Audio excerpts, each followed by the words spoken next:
आइ गाँव घर के बाध देखबै छी और थोड़े एक अछाड़ अपना सब दिस पानियो भेलैया राति में, ओहि के वजह से देखा रहल छी जे की सब नीक होइ छै आ की सब खराब होइ छै। बात देखियो एहि सब में पूरा एहि खेत में जोतल है आ जोतला के बाद में किसान सब खेड़ी केने छथिन, एकरा लेल अहाँके बहुत सुंदर भेलैया खेड़ी के लेल, आ एना आमो के लेल बहुत नीक भेलैया।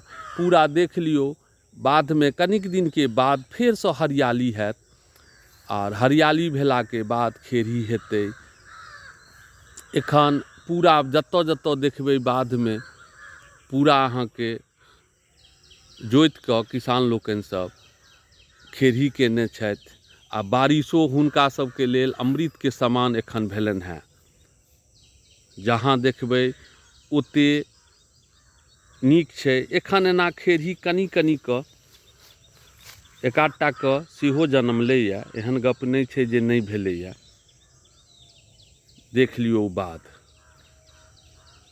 अगर पानि भऽ जाइ छै तऽ किसान लोकनि बहुत खुशी रहै छथिन जे चलू हरियाली, आब ओ तऽ भगवानक हाथ में छनि जे आब उपजा हेतनि या नहि हेतनि, लेकिन अपन कर्तव्य तऽ किसान लोकनि सब केने छथि।